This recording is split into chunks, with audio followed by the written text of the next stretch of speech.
Lyrical Iowa is a book published by the Iowa Poetry Association. Each year, they run the Lyrical Iowa competition, which is a series of contests, and poets in Iowa or students in Iowa or Iowans who are students elsewhere can participate in it. They can send up to 5 poems, and of those 5 poems, only one can be published in this book. I've had some pretty good luck with it, except for remembering the deadline, because the deadline is generally the middle or end of February. And I have often found myself looking it up in March or April, and it's like, oh, oops, I forgot again. Or when the deadline comes around, I just don't have any poems or any time to write some for the competition. So I've missed out on potential publication opportunities because of that. However, each of the contests I've entered, I have had one poem selected for publication, and I've actually had a little bit of luck with the competitions themselves. I've gotten a third place and a first place in a couple of contests over the years, and an honorable mention in another one. I'm going to post the date of the publication and the poem that was published in the introduction rather than interrupt the flow of the readings. A hollow cost, compounded atrocities. The theory that revisionism heals the wounds inflicted on society by saying that the Holocaust's not real is worse, by far, than was the tragedy. It's true that millions died in silent tombs, and Hitler's followers were murderous. The concentration camps were dying rooms where gas was used with overzealousness. The Jews were victims, but were not alone. The Nazis held so many in contempt, and in their hate atrocities were sown, and few there were whom they believed exempt. We should remember all that died in pain from persecution, lest it be again. What a Poem Is was the second honorable mention in the college division of the contest back in 2004. What a poem is. It is a simple translation of thought into symbol, of symbol into word, of word into line, of line into verse.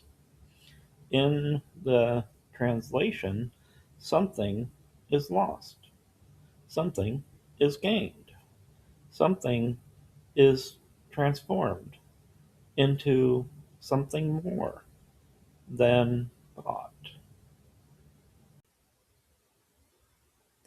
Writer's block. My tongue has never been so firmly held. I've always known the words I want to say. Expression has been free for me until I met this marble block of silver gray. It teems with wordless wonders I can't see, defies description from my trusted pen. The words I try to build with imagery are far too weak to properly begin. I studied long and hard to learn this trade so I could tell the world of what I saw. But even with the progress that I've made, the ice cubes in my vision will not thaw. The marble block that's standing in my way will one day be the headstone of my grave. Imagery in motion. Chain links squeeze her ankles, threatening to cut off the flow of blood. A butterfly struggles to take flight from the crease above her merging buttock cheeks. Her mom is never far from her heart, a tiny heart she flexes beneath her sleeve. A rose cradles her breast, peeking out to catch a brief glimpse of the sun. A tiny asp suckles, its spiraling tail wrapped around the rose's thorny stem. A dragon is ready to pounce on her back as she opens the door of skin-deep tattoos. Humor is a funny thing, and Louis Petard won the humorous poetry category in 2014. Don't ask me why. Louis Petard, inspired by the Budweiser frog commercials. Louie the Lizard found the snake and paid him for the hit he'd make. But when the snake found Bud the frog with rice and upon a log, he changed his mind and took the bribe of beer and pretzels they supplied to rid them of their heckling friend. And that's how Louie met his end. Yukon, 1897. A fire bites into my lungs and slowly saps my strength away. Each breath is like my last, a tortured gasp reluctantly exhaled. The next is worse. The bitter ice-cold air erupts in puffs of dying mist, surrounds my face, and freezes in my beard. The sun, a distant hazy ball, does little to warm my blood, my skin, my homesick heart. It's been far too long since I've been warm. And yet I cannot leave. The greed that brought me here remains. The lust for riches burns as bright, rekindled with each nugget that I find. But they are few and far between, too few by far to buy a ticket home. Empathy, plane plunging down the runway, exhilarating, acrid stench of fresh vomit, not mine.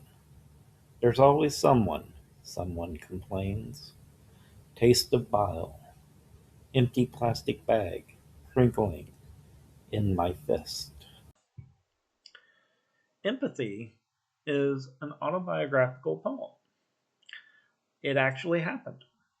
I was on a plane, someone threw up, someone else said, "There's always someone." And they said it in a rather derisive way. And I was sitting there holding my cookies. The reason I was is because I have Meniere's disease.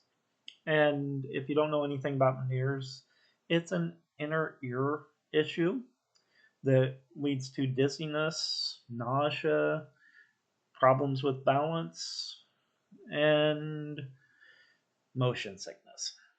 And so I was sitting there on the verge of using the barf bag, if you will, but I didn't have to. I was close. But the antiemetic that I had taken before the flight had worked well enough to prevent it. However, on every flight I've taken, which fortunately has not been many, I have had to sit with my eyes closed the entire way because it is the motion that affects my vision that leads me to have these issues. And it doesn't have to be my motion. For example, if I go to a bridge and I look down over the railing at the water and watch the water passing by, I start getting nauseous and dizzy. If I'm a passenger in a car and I look out the window and down at the ditch and it's racing by, I get nauseous and dizzy. And so I definitely understand what happened on that plane, both with the person who did need the barf bag, and I also understand why the other person lacked the empathy that would be needed to avoid being derisive, because that person didn't understand how fortunate they were to not have to deal with that kind of dizziness, nausea, etc. I wrote Nonresponsive and a few other poems after watching the Chauvin murder trial. And I'm sure if you are familiar with what happened to George Floyd, you don't need me to comment anymore on it. Non-responsive.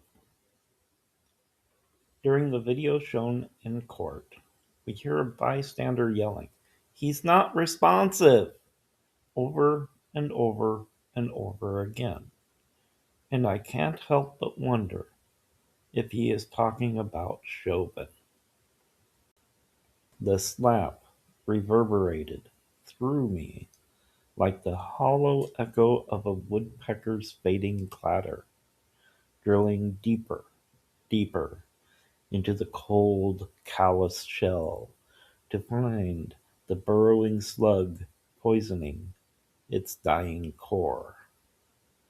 Whitechapel 1888 got third place in the National World Events category last year, which surprises me because it's just a simple little cinquain. But apparently it packed a lot of meaning into it for the contest judge. So I was happy about that.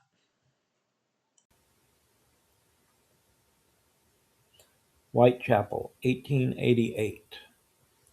Wicked are the shadows, inching through the dark streets, half hidden by fog and shrouded in fear.